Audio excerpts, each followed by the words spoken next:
Hello YouTube and welcome to another review, and this time we have AIRFIX's 172 scale World War II Russian infantry. Quite an old set, this one. It must be the 60s, and it shows it's quite on par with the recent review of the Japanese AIRFIX infantry, which I hated doing that review. It wasn't a good set. This one is much of the sort of same quality, unfortunately, but it is, you know, on the market for a relatively cheap price. You'll get it for about £4.99. You know, it's under £5. I haven't seen it go for more than that. So let's take a little look at this. Not a bad little cover sort of picture on there. It looks pretty purposeful. They are carrying that standard Russian machine gun, the submachine gun, the PPS 41, and that's about all I can see them sort of carrying there. I don't see any sort of rifles or anything heavy in the background, so let's see if we do actually have these weapons in the box. On this side we have a little review as usual with AIRFIX. We've got the Red Army fought across thousands of miles in epic battles across what was known as the Eastern Front. The manpower that Germany had to divert across the whole of its front had a huge influence over the eventual outcome of the war. I don't think there's any disputing that. Here we get a little selection of the troops, but I think there's a better one on the reverse, so we'll a little look at that. And here we go.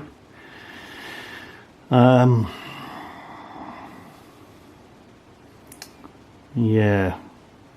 I will say I had an absolute nightmare putting these together. That one was okay-ish, but I had to cut the pegs on it and super glue the guys to the base. This one was just a complete nightmare, and I still can't get this guy here to stand. So unfortunately, what you see is what you're going to get on this one. It was atrocious. This was the worst one. Now the British paratroop set 172 was a lot better to go together, but this was just awful. So we're getting 3 of a guy marching, we're getting 4 of a guy sort of running. We've got an officer ×2, we've got rifleman possibly ×2, got a guy who's been shot ×2, a grenade thrower ×2, a guy sort of semi-marching ×2, guy taking his time 4, guy taking a good little shot there ×4, injured man ×2, and we've got snipers here, various degree. Again, looks very similar to the Japanese guy and the British paratroop chap, so let's see. So I'll put these guys on a white background, just so that we can see them a lot clearer than what it would be, because they are quite a sort of brown colour, and so is my base. So that's pretty much what you get in detail wise. Guy throwing the grenade, he's got his great coat across his chest, which isn't too bad. The officer himself looks fairly game. He's running and firing his pistol, so he looks like he's in mid-charge.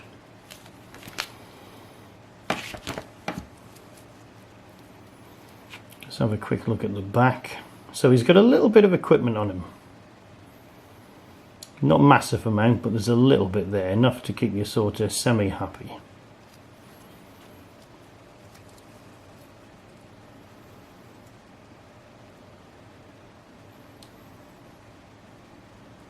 It's very unclear what weapon that is. I really couldn't tell you. So it can only be the Mosin Nagant or the PPS 40 submachine gun. Could be any of those, but it's not very clear. And again, they've got the great coat across the chest, which was standard for the Russians in the early part of the war.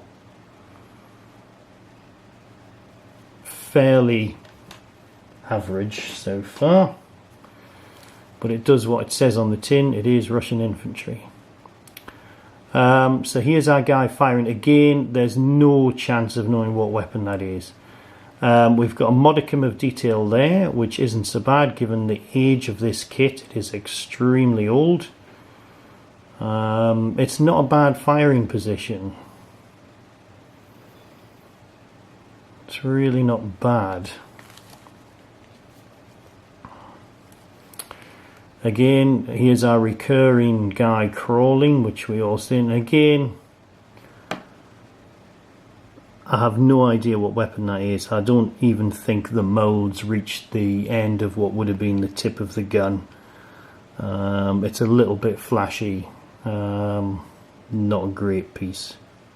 But again, he's got his great coat across him.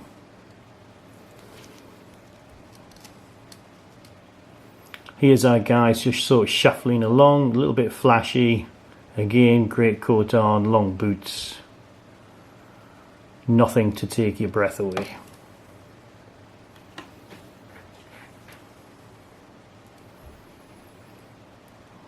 Now, the snipers aren't too bad.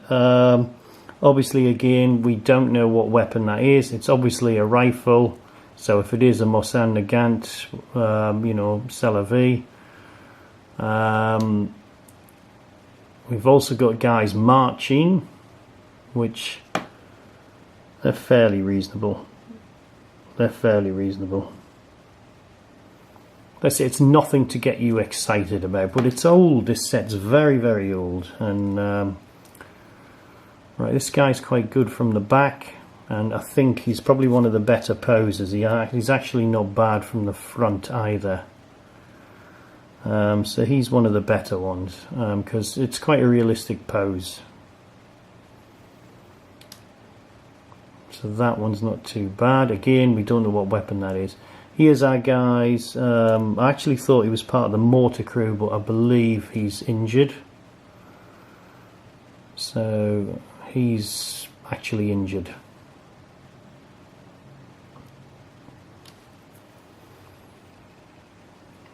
On the underside of this one, I'll just go and show you. There's no detail there, but there doesn't need to be. I'm not too annoyed when there isn't. It's great when they put it on. I think that's really good of them, but there's no detail on the side of the sniper.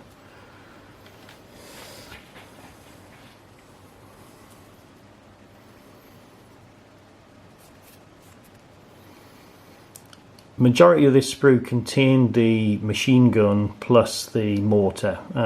Here's a guy who's been shot. Another guy there who's sort of got a bit of trepidation there in what he's doing, which is hardly surprising. And again, that's another guy just kneeling and firing, which isn't a bad pose. Flip it over, we'll have a quick look at the back. Nothing amazing, but it's there. A little bit of detail.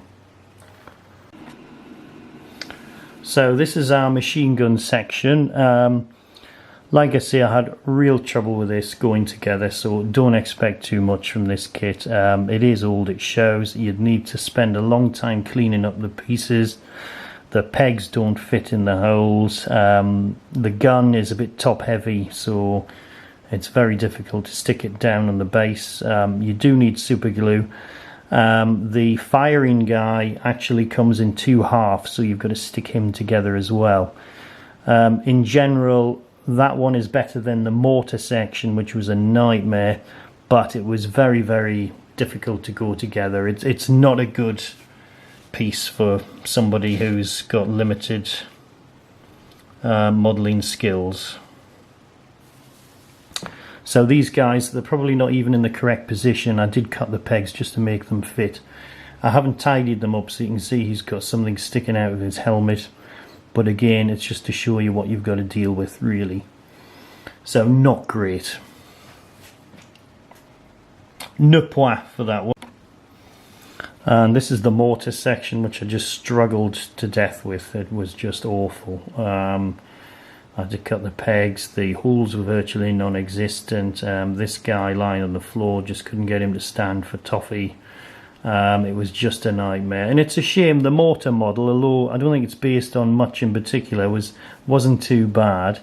Certainly better than your sort of old Esky type mortars, but that was just a nightmare. So that's part of the reason I've dreaded this review, because these things just didn't go together very well at all. And like I say, the British paratroop set, which had a mortar and some other things, went together really well. But this set just didn't work. Maybe I had a bad set, I don't know, but it wasn't very good. So again, I'm not rating that much. The machine gun is better, but this was just awful. So ne point. So that basically was the review of the AIRFIX 172 World War II Russian infantry. As yet a lot of unidentifiable weapons. The kit itself doesn't go together very well. Do you get Russian troops on there to a standard that's acceptable? They are to a standard. There's not a lot of people doing a lot of things. Is there better sets out there? Of course there is. I mean, this is very old.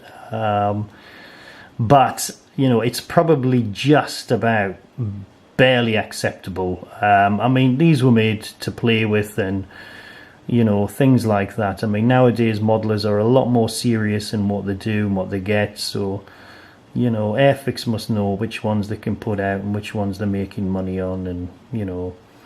But yeah, that was a little bit of a struggle. There's been two reviews which I didn't enjoy, and that was the Japanese review and the Russian review here today. So I mean, I haven't particularly enjoyed those reviews, and it's a shame because AIRFIX have put out some real gems, and which I've enjoyed reviewing in the past. But you know, times are moving on. But like I say, this set you'll pick up for about £5, maybe £6. And you know, like I say, it's up to you what you want to do. But certainly the uniforms are about accurate. The weapons are just very hard to distinguish what they are. So that was my review of AIRFIX's 172 scale World War II Russian infantry. Thank you for watching, and I'll see you soon. Bye.